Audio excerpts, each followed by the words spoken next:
4K video provides more detail than 1080, but that's not what this video is about.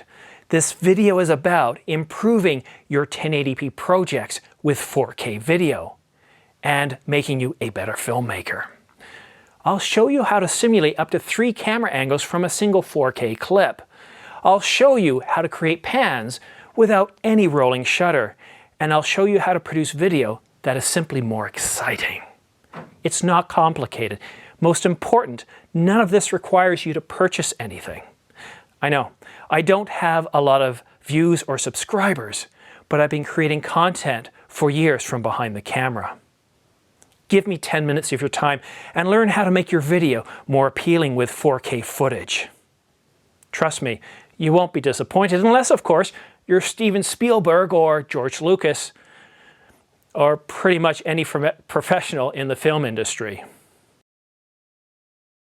I'm using Final Cut Pro for this tutorial, but you could quite easily use any other editing software such as iMovie, DaVinci Resolve, or Adobe Premiere. The effects and the tools that I'm going to be using are pretty basic. I've done a lot of prep work here. You can see that I've got the video clips already loaded in with their in and out points. So I'm going to pick my first clip, which was shot using a DJI Mavic Pro at about 300 feet up. And using E, I'm going to automatically bring it down to my timeline. Let's go ahead and zoom in just a little bit.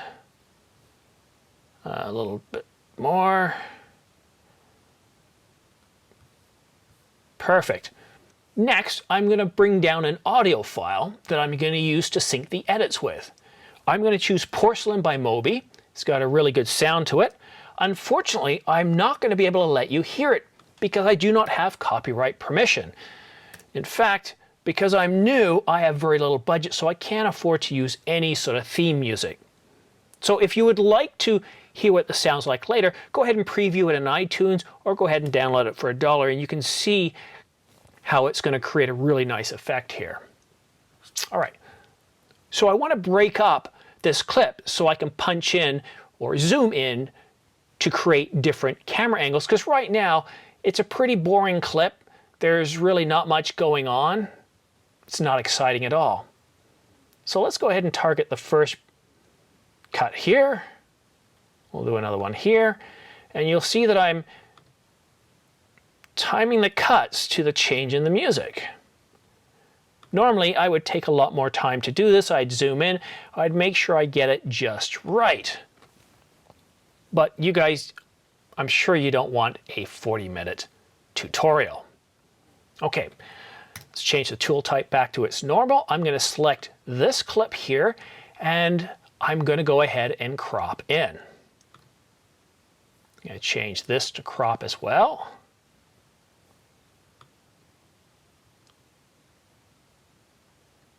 There we go, to about 1/4, and that looks pretty good right about there. I'm going to go ahead and click Done.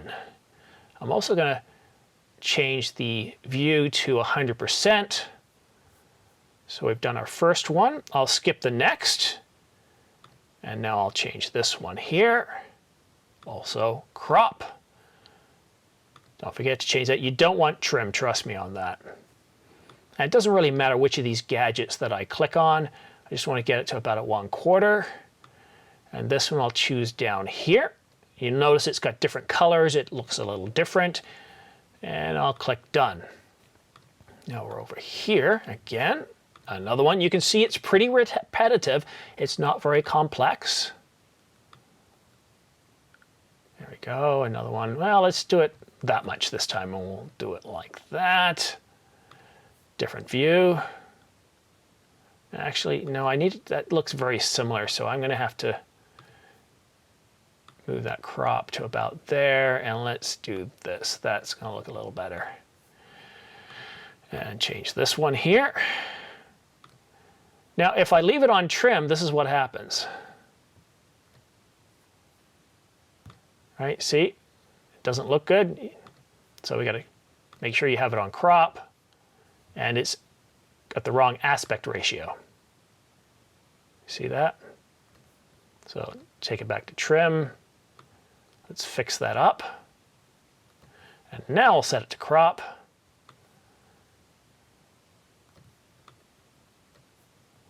done. And the last one.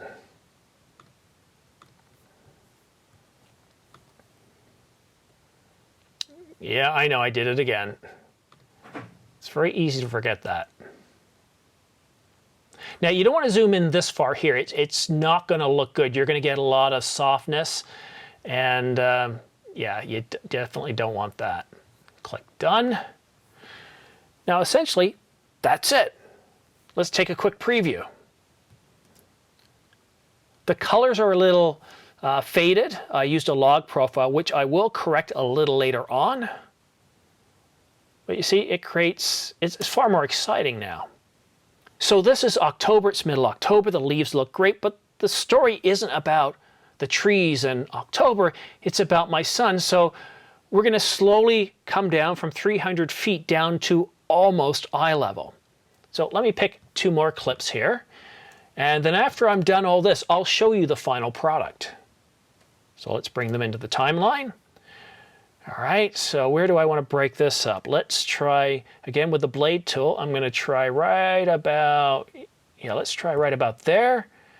And the other one right about here.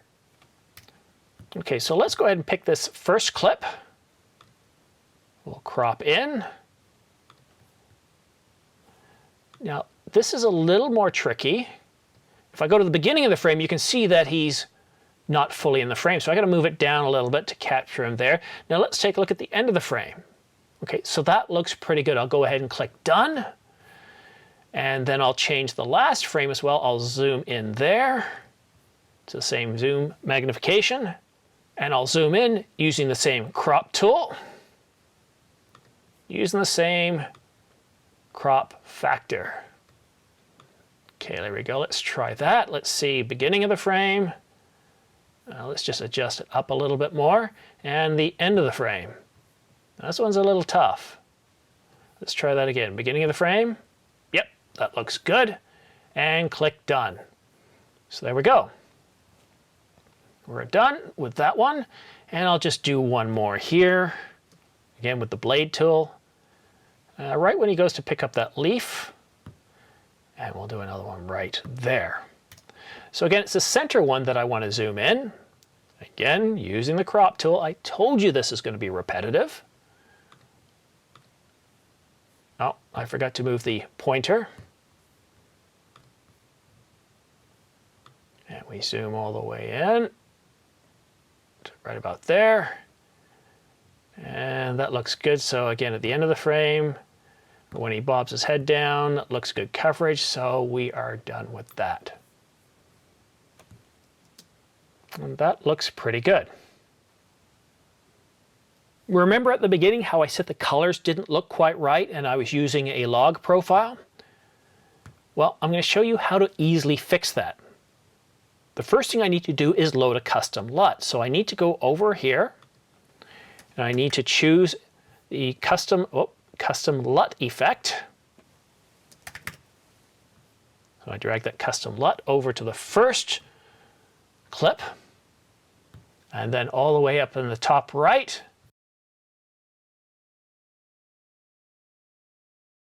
I need to choose the LUT. Now I want to use the DJI D-Log LUT here. And there we go. We can see the colors are very vibrant and a little bit oversaturated. So I'm just going to bring this down a little bit to about 70, 75. That looks a lot better. Good. Yeah, that's way better. Those colors pop. That looks really good. It's very rich. Now I'm going to go ahead and copy that profile by pressing Command-C. Now I'm going to go ahead and copy that LUT profile using Command-C and paste it using Shift-Command-V. And look at that. All those changes I did with the LUT I can apply to the rest of the 7 clips. And it looks terrific.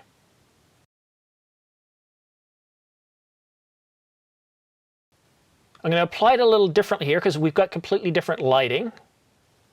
So I'm going to go ahead and apply the custom LUT to this first frame. And again, using the DJI D-Log. Again, it's a little oversaturated, so I'm going to bring it down, but not as far this time, maybe to, yeah, about there. That looks good. Again, I want to do a copy and paste. I don't want to copy the crop though. I just want to copy the LUT information. Good. Perfect. Again, the same thing with this. Because this was a different clip to begin with, it has different lighting, so I do want to apply it to the first frame here. Same as before. Bring it down a little bit. 89, 90. And then copy it and apply it to the two remaining. And there we go. So the colors look good. All right, let's go ahead and see how the final end product looks. I went ahead and added a title. I cleaned things up a little bit more. And those colors really, really pop. So again, I'm at start at a 300-foot level, and then I slowly start to come down a little bit more. And now here I am at treetop level. So we're slowly moving down to my son's level, but we're getting a good feel for what this time of year is like and the feelings that that engenders. So beautiful shot of a pine here. Maybe I spent a little bit too much time on the pine. Now here we go. We're coming down to the final bits here where we can see my son in the backyard playing around. I want to teach you one more thing, and that's how to create pans without any rolling shutter. Rolling shutter is the warping effect you get when you move your camera or pan your camera from left to right or right to left. I'm going to use the same clip as before. I'm going to do a visual inspection of the clip first to make sure that it's going to look good. So there's a little bit of movements, but what I'm going to do is right about here, I'm going to trim the clip using the blade tool and delete that. And let's see, the rest of it's not too bad. All right, so this effect is very similar to the effects we just did. I'm going to go ahead and select my first frame. I'm going to go ahead and crop in using a zoom magnification of 2. There we go. And I'm going to pan from left to right, put it right about there, and click Done. Now I have to lock this keyframe in, so I'm going to go ahead and lock in the transform settings as well as the crop settings. Now I'm going to go all the way to the end of the clip. I'm going to crop again. Now you can see I've already got my window cropped, but what I'm going to do now is I'm going to drag it all the way over to the other side, right about there. Click Done. And now I'm going to lock in my position and my crop. So now if we go back and take a look, we've got a beautiful pan without any warping at all. All this again is using the power of 4K. The primary goal of this tutorial was to show you the power of 4K content in a 1080p project. The ability to create multiple camera angles, the ability to create pans without rolling shutter regardless of the camera, and the ability to do it easily is powerful as it improves your content. Most of us are watching content on small devices such as smartphones, tablets, or laptops. It's very difficult to distinguish the difference between 1080p and 4K content on these devices. I bet you'd find it difficult to tell the difference between really good detail 1080p content and 4K content on a large TV if you're sitting back 8 feet or more. And that's why I publish my content in 1080p. I'd rather use the benefits of 4K to create the illusion of multiple camera angles, or to create pans to make my videos more exciting and attractive.